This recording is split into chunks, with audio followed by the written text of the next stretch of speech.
नमस्कार, बहुत स्वागत है आप सभी का। आप देख रहे हैं उत्तराखंड प्राइम। मैं हूं आपके साथ जया मिश्रा। बुलेटिन की शुरुआत करेंगे बड़ी खबर के साथ, अहम खबर के साथ। चारधाम यात्रा पर गैर हिंदुओं की एंट्री को लेकर सीएम पुष्कर सिंह धामी ने बड़ा बयान दिया। सीएम पुष्कर सिंह धामी ने कहा कि चारधाम में रह रहे बाहरी लोगों का वेरिफिकेशन कराया जाएगा।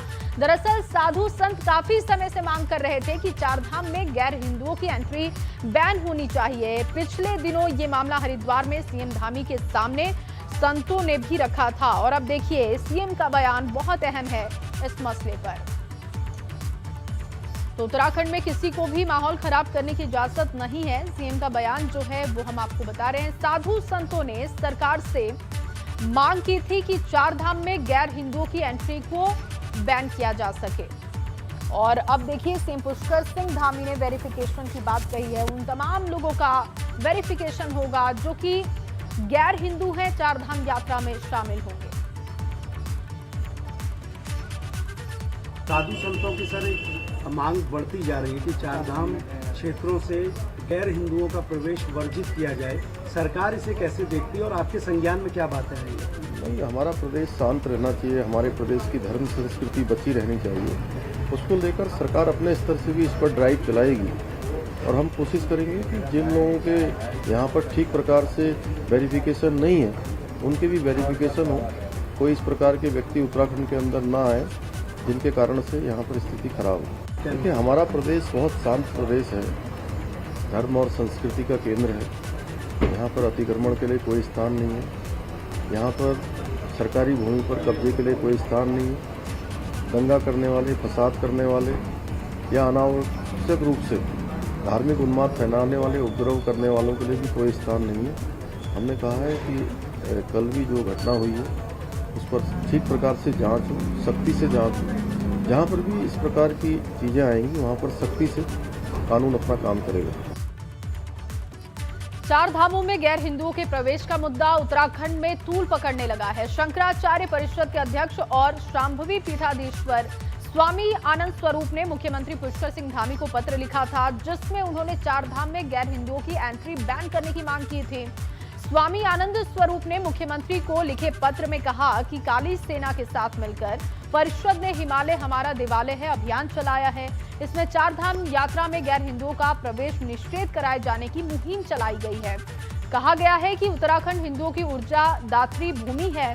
ये असंख्य हिंदू ऋषियों की जन्मभूमि है, कर्मभूमि और तपोभूमि है। ये देखिए लेटर भी वो दिखा रहे हैं खुद जिन्होंने सीएम से मांग की। आनंद स्वरूप जो कि लगातार ये मांग कर रहे हैं कि चारधाम में एंट्री बैन होनी चाहिए गैर हिंदुओं की। कड़ाई से संज्ञान लिया है और कहा है कि सभी का वेरिफिकेशन अनिवार्य होगा और कोई भी गैर हिंदू चारधाम यात्रा में प्रवेश नहीं कर पाएगा, कोई भी प्रसाद की दुकान नहीं लगा पाएगा। ये बहुत ही स्वागत योग्य कदम है। मैं मुख्यमंत्री को मैं जानता हूं कि मुख्यमंत्री पुष्कर सिंह धामी बहुत ही ओजस्वी तेजस्वी व्यक्तित्व हैं और हमेशा से हिंदुत्व की रक्षा संरक्षा के लिए काम करने वाले व्यक्ति हैं। मैं पहली बार एक युवा मुख्यमंत्री को अपने हृदय से बहुत धन्यवाद देता हूं कि जो काम सैकड़ों वर्षों से नहीं हो पाया, जो काम कांग्रेस नहीं कर पाई, कांग्रेस ने मुसलमानों को हिमालय में ले जाकर के अवैध रूप से बसाने का जो काम किया है वह निंदनीय था। और इसी खबर पर ज्यादा जानकारी के साथ मेरे सहयोगी विनोद फोन लाइन पर मौजूद हैं। विनोद, क्योंकि लगातार इसकी मांग हो रही थी साधु संतों की तरफ से, इसके लिए पत्र भी लिखा स्वामी आनंद स्वरूप ने और अब देखिए वेरिफिकेशन की बात सीएम ने खुद भी कह दी है। क्या इसका असर होगा अगर इस तरीके के कदम उठाए जाते हैं तो?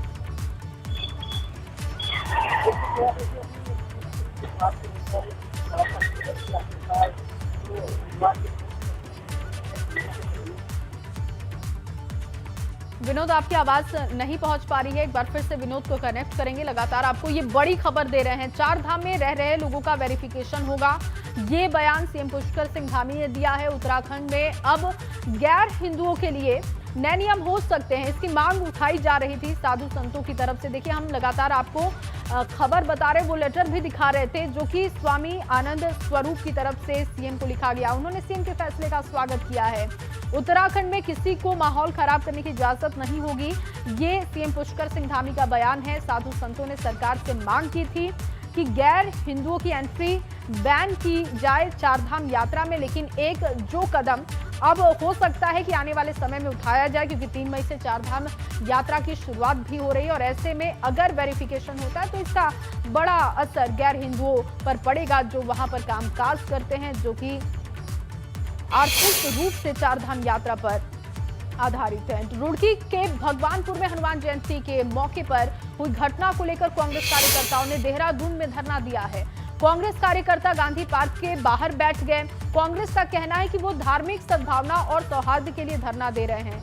इस धरने में कांग्रेस प्रदेश अध्यक्ष प्रीतम सिंह, नेता प्रतिपक्ष यशपाल आर्य समेत तमाम नेता शामिल हुए। इस दौरान भगवानपुर में हुई घटना को लेकर 20 मिनट का मौन भी रखा गया। ये देखिए तस्वीरें आपको दिखा रहे हैं। कांग्रेस के तमाम बड़े नेता पहुंचे, 20 मिनट का मौन उपवास रखा गया, विरोध किया गया है जो घटना घटी थी। गांधी पार्क में कांग्रेस नेताओं का ये धरना चल रहा है, जिसकी तस्वीरें आप देख पा रहे हैं।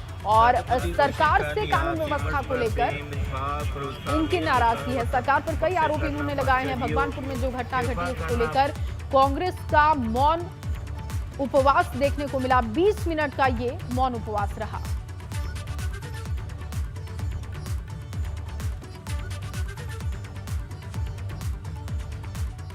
और लगातार वो खबर आपको बता रहे हैं जिसमें गैर हिंदुओं को लेकर सीएम ने बड़ा बयान दिया। चारधाम यात्रा पर गैर हिंदुओं की एंट्री को लेकर सीएम पुष्कर सिंह धामी ने बड़ा बयान दिया और सीएम पुष्कर सिंह धामी ने कहा कि चारधाम में रह रहे बाहरी लोगों का वेरिफिकेशन होगा।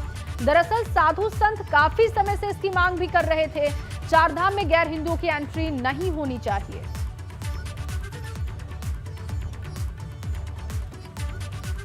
और कांग्रेस प्रवक्ता गरिमा जी इस वक्त हमारे साथ जुड़ चुकी हैं ज्यादा बातचीत के लिए। गरिमा जी, सबसे पहले तो एबीपी गंगा पर आपका स्वागत है।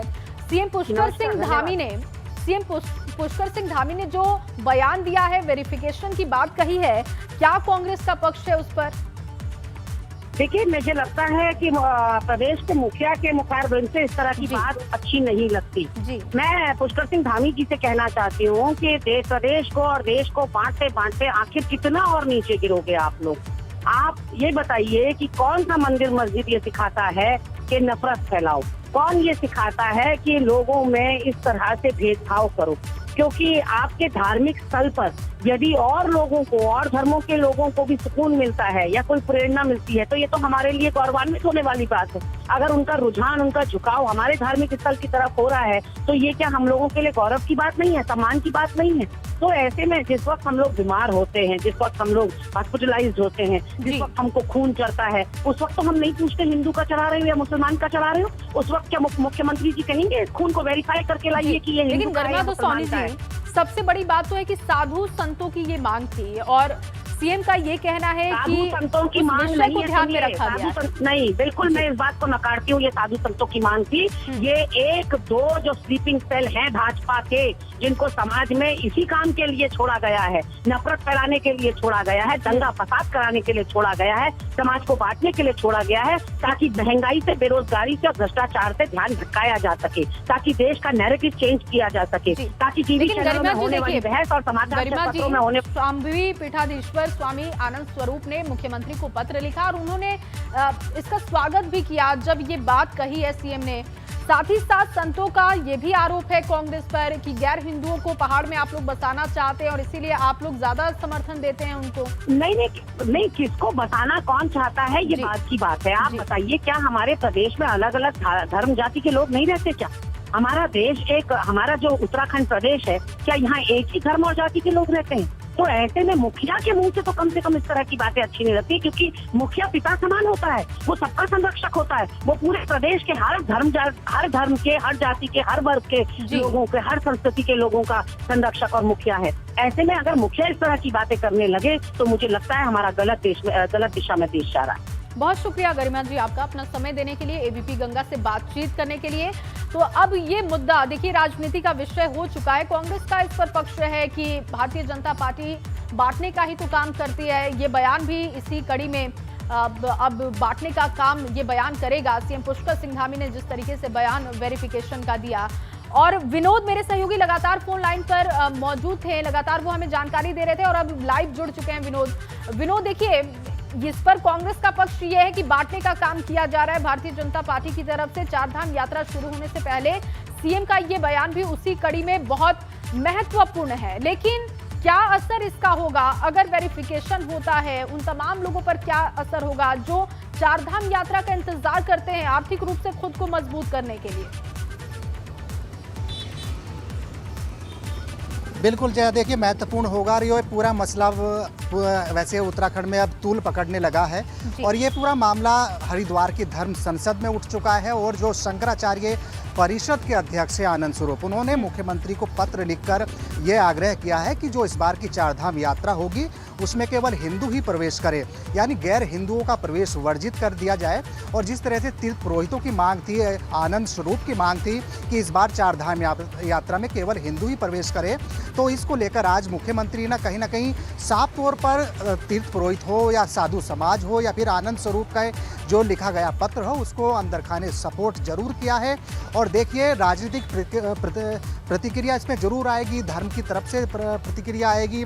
कांग्रेस इसका विरोध कर चुकी है, लेकिन इसको ले आज ये एक बड़ा बयान मुख्यमंत्री धामी का है कि जो इस बार चारधाम यात्रा में प्रवेश करेंगे गैर हिंदू जो होंगे उनका वेरिफिकेशन सरकार कराने जा रही है, जिसके चलते राज्य सरकार अपना ब्लूप्रिंट तैयार की है। हालांकि मुख्यमंत्री बनने के बाद में धामी की ओर से ये करीब 6 से 7 महीने पहले भी इस तरीके का बयान आया था कि जो उत्तराखंड की अलग अलग क्षेत्रों में रहते हैं जिनका वेरिफिकेशन नहीं है, सत्यापन। चलिए, बहुत शुक्रिया विनोद आपका तमाम जानकारी के लिए, तमाम बातचीत के लिए। तो अब ये मुद्दा राजनीति का विषय भी हो चुका है। हालांकि अब आगे इस पर क्या सरकार का कदम होता है, क्या प्रतिक्रियाएं विपक्ष की होती है, ये भी हम आपको अपडेट करेंगे। फिलहाल खबर रुड़की से है। रुड़की के 3 स्कूलों में मिड डे मील नहीं मिलने की बात सामने आ रही है। इसे लेकर ज्वाइंट मजिस्ट्रेट ने खाद्य आपूर्ति विभाग के अधिकारियों और कर्मचारियों के खिलाफ नाराजगी व्यक्त की है। ज्वाइंट मजिस्ट्रेट ने अधिकारियों को सख्त हिदायत दी है कि स्कूलों में खाद्यान्न समय से पहुंचाए जाएं। रुड़की वेयर हाउस से शहर के सभी स्कूलों सहित आसपास के स्कूलों के लिए राशन की सप्लाई होती है और इस मामले में लापरवाही आई है। स्कूलों में मिड डे मील की समस्या हो रही है और 3 जगहों पर ये समस्या देखने को मिली। हमने वेयर हाउस वालों को बुलाया था, राशन डीलर को बुलाया था, स्कूल को बुलाया था, उनको बोला था प्रमाण पत्र दीजिए कि आपको इस महीने का मिला है और आगे का महीने का जो उसका स्टॉक था वो शाम को आप इसको ट्रांसफ़र करिए स्कूल्स को। तो वो स्कूल्स को ऑलरेडी ट्रांसफ़र हो चुका है। वहीं यमुना घाटी में आंधी और तेज हवा से किसानों को भारी नुकसान पहुंचा है। तेज आंधी और हवा की वजह से सीजनल फसलों और बागवानी को नुकसान हो रहा है। सेब, खुमानी समेत दूसरे सीजनल फसलों पर हवा के तेज झोंके कहर बनकर टूट रहे हैं। मौसम की मार से किसानों का हाल बेहाल है।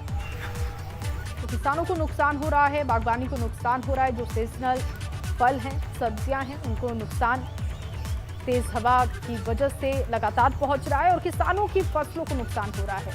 किसान बेहद परेशान हैं। यमुना घाटी में आफत की आंधी की तस्वीरें हम आपको दिखा रहे हैं। किसानों की फसलों को नुकसान पहुंचा है और मौसम की मार से अब किसान की हालत खराब है। तो भी बागवान भाई हैं, सभी परेशान हो रखे हैं। उनकी फसलें हवा के झोंके से नष्ट हो गई है। यहाँ पे हमारे जो सेब के पेड़ों के ऊपर जालियाँ लगा रखी थी वो पूरी तरीके से उठ गई हैं, टूट फूट गई हैं, जिससे सेब के जो टहनियाँ हैं वो टूट गई हैं, फल नीचे गिर गए हैं, जिससे बहुत ही हानि पहुँची है काश्तकारों को। वहीं चारधाम यात्रा को लेकर पौड़ी में परिवहन विभाग ने भी कमर कस ली है। परिवहन विभाग पौड़ी से गुजरने वाले वाहनों पर नजर रखेगा, जिसमें वाहन चालक ओवरलोडिंग ना करे, इसकी निगरानी होगी। बगैर ग्रीन कार्ड वाले वाहनों को भी चारधाम यात्रा पर जाने की इजाजत नहीं होगी। परिवहन विभाग की तरफ से वाहन चालकों से कहा गया है कि वो अपने वाहनों की फिटनेस समेत दूसरी जरूरी दस्तावेज दिखाकर ग्रीन कार्ड ले सकते हैं, लेकिन इसके लिए तमाम नियमों का पालन भी उन्हें करना होगा। यात्रा मार्ग है, वहाँ पर हमारे जो इन्फोर्समेंट के जो दल हैं वो लगातार चेकिंग करेंगे, जिससे कि किस प्रकार से कोई दुर्घटना न हो, लोग ओवरलोडिंग न करें, शराब पी गाड़ी को न चलाएं, तेज रफ्तार भी गाड़ी को न चलाएं और जितने भी जो यात्री वाहन हैं वो ग्रीन कार्ड लेके चारधाम में आएँ। तो हमारी तैयारियाँ चल रही है और हम आशा करते हैं कि चारधाम विभाग को जो दायित्व दिया जाएगा हम उसको सफलतापूर्वक निभाएंगे। वहीं मैदानी इलाकों में गर्मी बढ़ने के साथ ही पहाड़ गुलजार होने लगे हैं। अल्मोड़ा के पर्यटक स्थलों में चहल पहल दिखाई दे रही है, जिससे कि पर्यटन कारोबारी काफी खुश है। अल्मोड़ा के कसार देवी, विंसर, जागेश्वर धाम समेत तमाम पर्यटक स्थलों पर सैलानियों की भीड़ है और कोरोना महामारी के 2 साल के बाद इतनी भीड़ दिखाई दे रही है। ये देखिए तस्वीरें आपको दिखा रहे हैं, पर्यटक अब पहुंच रहे हैं, मौसम अच्छा हो रहा है, लुत्फ उठाने के लिए सैलानियों की भीड़ दिखाई दे रही है पहाड़ों पर। अच्छा फील कर रहे हैं। काफ़ी ठंडी हवाएं चल रही हैं यहाँ पर, जो कि हम रहने वाले वैसे नोएडा के हैं, तो वहाँ पे तो बहुत गर्मी है, तो उस गर्मी से ही बचने आए थे और वो लग रहा है गोल पूरा हो गया है यहाँ आके। सब लोगों को अच्छा काम मिला। जितने भी होम स्टेज वाले हैं यहाँ पे, हमारे पास 70-80 होम स्टेज वाले हैं, उनको अच्छा काम मिला। जितने भी रिजॉर्ट और होटल्स हैं उनको अच्छा काम मिला। और आशा करता हूँ अगर कोविड का नया वेरिएंट अगर परेशान नहीं करेगा तो आने वाले समय में जो 2 महीना है हमारा मई और जून का, वो भी अच्छा जाएगा। और अब खबर देहरादून से है, जहां देहरादून में राजभवन में शिवलिंग की स्थापना की गई है। राज्यपाल गुरमीत सिंह ने राजभवन में शिवलिंग की प्राण प्रतिष्ठा की है। ये शिवलिंग हरिद्वार के देव संस्कृति विश्वविद्यालय परिसर में स्थापित प्रगेश्वर शिवलिंग के साथ मिले 9 शिवलिंगों में से एक है। देखिए तस्वीरें आपको दिखा रहे, राजभवन की तस्वीरें जब राज्यपाल ने प्राण प्रतिष्ठा की। वहीं यमुनोत्री और गंगोत्री धाम आने वाले श्रद्धालुओं को धाम का प्रसाद प्रामाणिकता के साथ मिलेगा। यमुनोत्री धाम में इसके लिए तैयारियां हो रही हैं। कोशिश है कि तीर्थ यात्रियों को जो प्रसाद दिया जाए वो विशेष हो या उसकी प्रामाणिकता हो।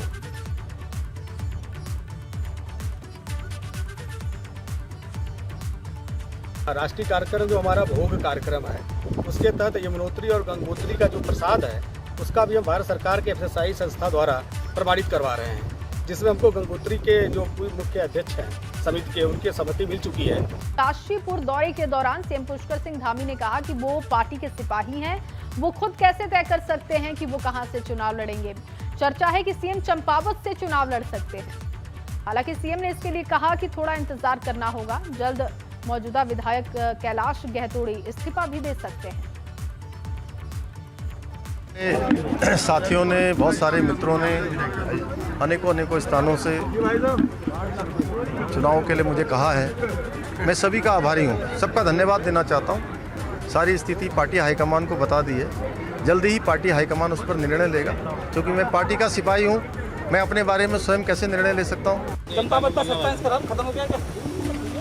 है, अभी इंतजार करिए। एक कानून की बात कर रहे थे, हो गया। हाँ, जल्दी लागू होगी। वहीं कांग्रेस के नवनियुक्त प्रदेश अध्यक्ष करण माहरा हरिद्वार पहुंचे, जहां उन्होंने हर की पैड़ी पर गंगा पूजन भी किया। कांग्रेस प्रदेश अध्यक्ष और नेता प्रतिपक्ष दोनों को कुमाऊं मंडल से बनाए जाने के सवाल पर करण माहरा ने कहा कि इस मुद्दे पर कांग्रेस के किसी भी नेता की कोई आपत्ति या नाराजगी नहीं। पदभार ग्रहण करने के बाद मां गंगा के चरणों पर आया हूं और मेरा उद्देश्य केवल यह है कि जो फिरकापरस्त ताकतें हैं जो देश का माहौल ख़राब कर रही हैं उनको सद्बुद्धि आए, और ये जो कौमी दंगे हो रहे हैं देश में, जगह जगह पोलराइजेशन ऑफ वोट की नीयत से जो लोग जाति धर्म के नाम पर दंगे फैला रहे हैं, माँ गंगा उनको सद्बुद्धि दे कि वो ऐसे काम ना करें जिससे देश को नुकसान हो।